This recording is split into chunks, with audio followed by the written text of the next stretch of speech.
Welcome back. This time we're talking about The Boss, the latest comedy starring Melissa McCarthy playing Melissa McCarthy, at least the version of herself that she seems to play in every one of her movies. This time she plays a rich businesswoman named Michelle Darnell, who loses her entire financial empire when she's busted for insider trading. After getting out of jail, she has nowhere to go, so she ends up staying on the couch with her former assistant, Claire, played by Kristen and her daughter. Now, this is the second movie in which Melissa McCarthy partnered with her husband, Ben Falcone, who directs, and the couple co-wrote this movie. The last time was Tammy, and I think we all know how well that turned out. Now, this isn't as bad as Tammy, but it's definitely not as nearly as good as some of Melissa McCarthy's better comedies, namely Spy, which was an incredibly funny movie. And I think part of the reason why it works so well is the character she played in that movie was kind of against type. Whether by design or just because of the parts that she gets offered, obviously this is something she co-wrote, so this is something she feels is a strength of hers. But she typically plays that loud, crass, rude character. And a lot of times they fall into a mean-spirited side of that, which can lead to the overall film not being as funny as it should. Here we kind of have a middle ground. I have to say, I laughed quite a bit during the course of this movie. Is it a good movie? No, not even close. The script is kind of a mess at times. What little character development and story development we get along the way is usually thrown out the window if a joke needs it to be.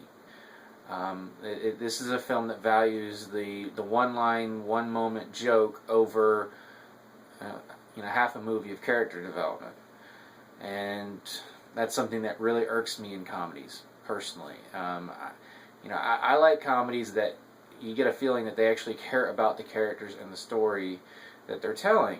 And there are good dumb comedies out there that you don't need that, but I think if you devote the time to your characters and your story, you're going to get the laughs anyway. But in this one, there's a lot of, again, dumb comedy. There's a lot of comedy involving this dandelion scout troop that Michelle gets involved in as a way to try to rebuild her empire. It's sort of the middle act, and for me, it's honestly the strongest act of the movie. And there's a lot of jokes where it's young kids saying things they shouldn't be or doing things they shouldn't be for laughs, and I laughed. I'm sorry, that's just something I find funny. It's a character flaw, I guess, but it does have a pretty strong middle act of good comedy and some actual character development. The problem is it's a very predictable story. You know exactly where it's going to go, and you can kind of see each story beat happen well in advance. There's actually a point, I believe it's Kristen Bell's character, Claire, actually says to Michelle at one point, asks her, "Are you a cliche?" And then I don't think the question was actually answered, but Michelle goes on to basically follow through exactly what you would expect that cliche to do. And that's just this kind of, that's what this movie is. It's that kind of movie. It's relatively lazy story writing. Goes for the easy joke a lot, but again, I did laugh a lot. I do have to touch a little bit on the final act, really the last 20 minutes. I'm not going to get anything spoilers, but I have to say that I had to wonder if I had just left the theater and gone into another movie. The last 20 minutes or so of this movie just goes in a direction that just does not feel like it's in the same world.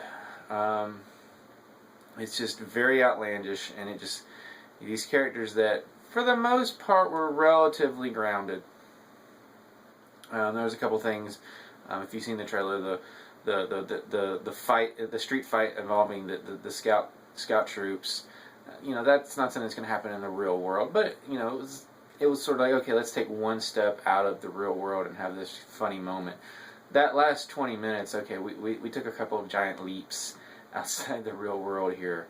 And it really just drags down the movie. It's a very unsuccessful final 20 minutes or so. And it's sort of just kind of emblematic of this overall movie. It's not a terribly well written movie. The acting, Melissa McCarthy, whether you like the type of role she typically plays or not, she is a good actress. She's a funny actress.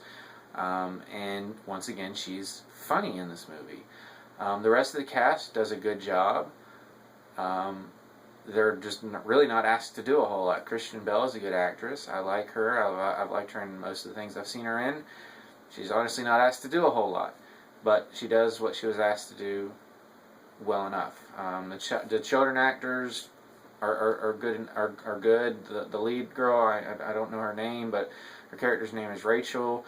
It's Claire's daughter. She's good. She has the range of emotions you would want from the character. The other main person in this is Peter Dinklage, another good actor, pretty wasted in this movie. His character, and basically every time he's on screen is when the movie is thrown into that pseudo real world where it's just, what are we watching? And that has to do with the writing, has really nothing to do with him and his acting or anything like that. So if you're a Melissa McCarthy fan, definitely check this out. If you liked movies like Spy and St. Vincent, you might like this one. She's kind of back into her wheelhouse here, but it's definitely a better written, better,